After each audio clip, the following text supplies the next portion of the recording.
Hey everybody, it's your boy Scriv and welcome back to my channel. Today we are going to be talking about Spider-Man No Way Home. Now, what I will say about this is that this is going to be a spoiler video. So, if you haven't already seen it, then I suggest that, kind of like not watch this video. But before we get into to that, if this is your first time here on my channel, thank you guys for coming spending a little bit of time with me. Make sure if you haven't already, hit that subscribe button. And if you do like the content of this video, make sure that you give it a thumbs up because it does help the channel out a lot with gaining more and more recognition, as well as hit that notification bell so when I drop content just like this every week, you guys will be the first to know. So, where to begin? Now what I will say, disclaimer, like I said, this is a spoiler video. Now I won't go into everything frame by frame and stuff, basically going from beginning to end. I'm just going to give the major highlights of the movie as to what set everything up, how everything played out, and then what all happened in the end. So I'm not gonna go too far into detail, but I will give minor tidbits here and there. So with that being said, No Way Home takes place directly after Far From Home, right? And so of course everybody then found out that Peter Parker is Spider-Man, and so he's trying to figure out, okay, what do I do from here? So goes figures, okay, let me go to Doctor Strange. He can make a spell, have everybody forget, right? So I know in the trailer everybody was wondering, okay, what's going on with all the snow and stuff like that. Well, come to find out, there were several portals in the Sanctum Sanctorum that was still open, and so that's pretty much where all the snow came from and stuff, which I find that kind of hilarious. But also come to find out that Wong is now the new Sorcerer Supreme, all because since Steven was gone for the past 5 years, then of course they needed somebody else to take on that mantle. So now moving forward, Steven does agree to do the spell to forget that, basically have everybody forget that Peter is Spider-Man. But of course Peter starts botching the spell, basically interrupting Steven while he's trying to concentrate. So because of that,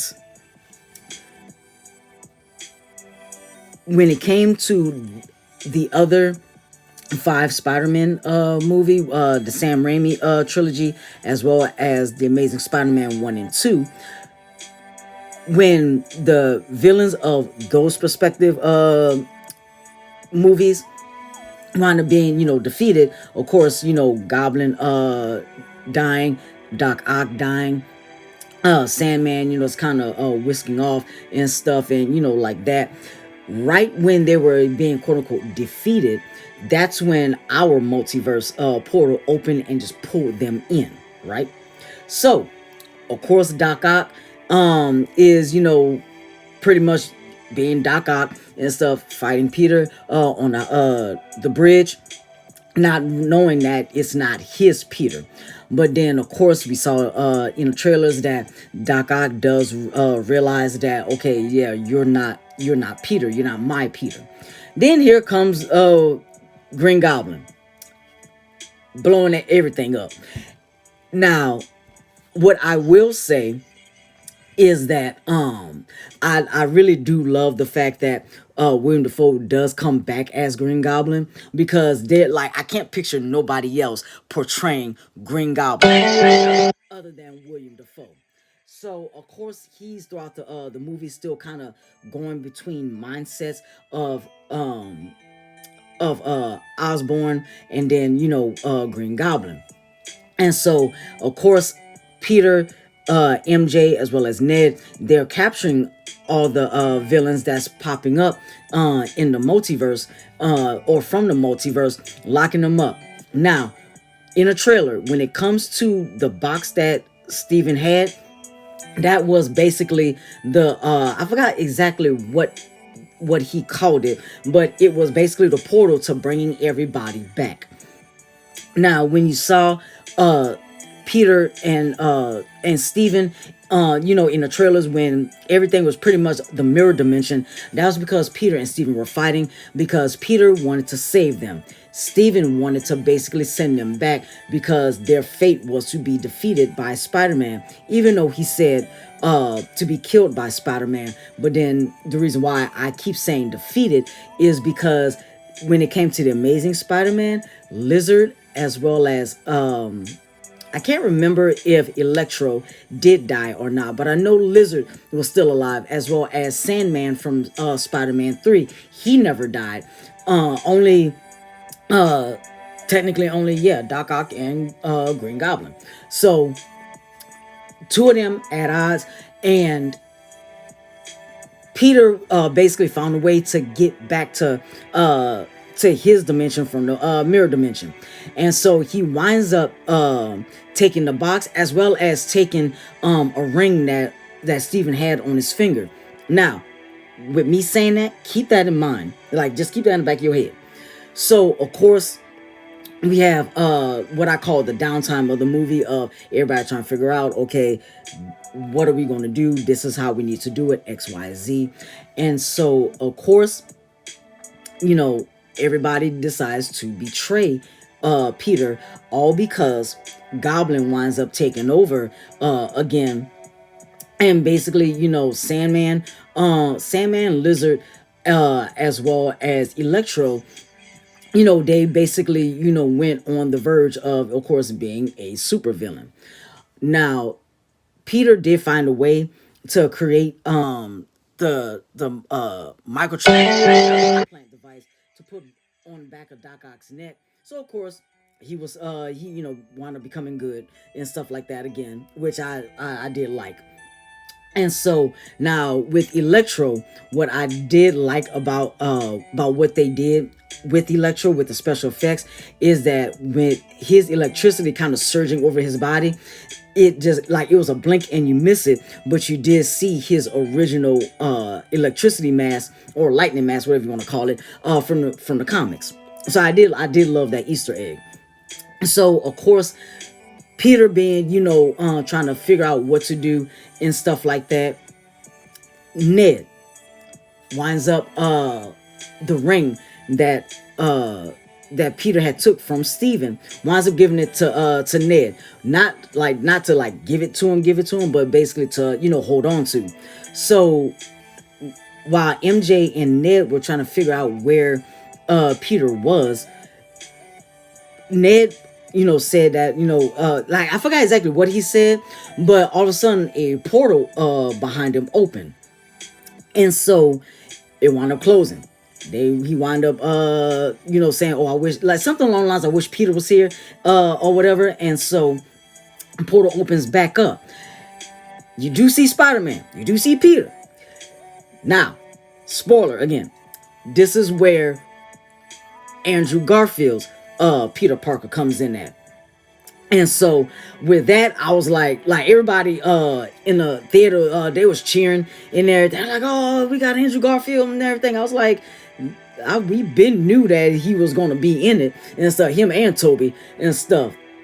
And so so with that, I remember seeing I've like several review videos, non-spoiler review videos actually, for No Way Home. And so everybody was talking about, okay, Ned all of a sudden has magical powers. How is he able to, use magic, open the portals? It's because he had the ring. I think everybody forgot the fact that he had the ring and stuff, and that's what was causing him to, basically, open portals. And so, so with that, so it's kind of funny and everything with Andrew Garfield Spider-Man and stuff like that. But then all of a sudden they tried Ned portal again, and then lo and behold, Tobey Maguire walks through. And so of course it's the three Peters basically trying to find a way to basically get everybody back to their respective universes, right? Now, what I did like, now it wasn't exactly, but it was very, very similar. to having the triple Spider-Man and whatnot pointing to each other, because when Ned called for Peter, of course all three Peter Parkers basically, looked up and answered. And so it was the nice nod and Easter egg that I just found kind of funny and that I did like. So of course, when it comes to the climax of the movie, all three Peters fighting their respective villains and stuff like that. And so um our Peter, Tom Holland, Peter Parker, basically lets Stephen know that he needs to create a spell to basically have everybody forget about him. Not that he's Spider-Man, but to forget about him. And the reason why is because there was portals that was opening, that was basically everybody, like every villain in the multiverse that knew that Peter Parker was Spider-Man was coming here. And so if you actually looked, now I think I caught one or two. I could have sworn I seen the silhouette of Rhino, and I know I caught the silhouette of Scorpion. I know I caught the silhouette of Scorpion, but I think I saw Rhino. I think I did. But I couldn't make out anybody else and whatnot. So I don't know who else silhouette was basically being shown as an Easter egg of what it is that we probably might get, right? And so now with that, Steven, lets Peter know, hey, if I do this spell, that means we're all going to forget about you. Like, it's going to be like you never cease to exist in our mindset. And Peter said, I know. So, long story short with that. But before, I wind up forgetting about this. So, forgive me on that. Backtracking. Goblin kills Aunt May. And with May being dead, like right before she died, the iconic quote, with great power, there will always come great responsibility. And so, of course, uh, she winds up dying and stuff. So, of course, Peter was, in a very, dark place right then and there. But, of course, they wind up taking everybody out, taking everybody down. Everybody goes back. Once Stephen had actually did the spell and stuff the way that it was supposed to, everybody goes back to their to original universe, including Andrew Garfield and then Tobey Maguire's Peter Parker. So now after that, Tom Holland's Peter Parker goes let Ned and MJ know, yeah, you're going to forget about me. But he explains everything, but he says, I am going to come back for you. I'm going to help y'all remember. I'm going to make y'all remember. And MJ was like, you better make us remember. So, spell has been cast. Peter moves into an apartment and everything, New York college broke apartment, studies for his GED so they can graduate. And so he he's walking to a coffee shop, basically rehearsing his lines and everything, because that's where MJ worked. But what was sad, at least for me, was the fact that he purposely let Ned and MJ forget who he was. He didn't make them remember. And so I looked at it as it was probably because he felt that they would have been safer and out of harm's way if they didn't know exactly who he was and everything. So, and I'm pretty sure a lot of people was like, oh, okay, well, he could still remind them of who he was as Peter Parker, just not Spider-Man. But then at the same time, yeah, that could work, but him not letting them remember who he is as Peter Parker means that if nobody okay, so for example, he reminds them, right? Well, a future enemy finds out that Peter Parker is Spider-Man. They don't know that he is Spider-Man, so villain goes after them, and what then it's like a continuous cycle, if you get what I'm saying. So with that, that's pretty much where it ends, because he goes back to his apartment and basically stitches himself a new costume. um Pretty much the original Spider-Man costume and stuff. And so it really was a good ending to the Tom Holland trilogy. And so I really did enjoy it. I did and stuff. And so I know that and I wound up actually kind of lucking out, to be honest, because since I went on yesterday, I knew I wasn't gonna be able to go this past weekend, since for one I had to work, and then for two it was opening weekend, so I knew that tickets were going to be sold out. So when I had went online to book my tickets and stuff like that, like I basically lucked out, because I was like, okay, nobody really goes to the movies on a Monday and everything, because people are at work and stuff. But I had a few people there, XYZ, that whole little spill. But yeah, Spider-Man No Way Home, what did you guys think?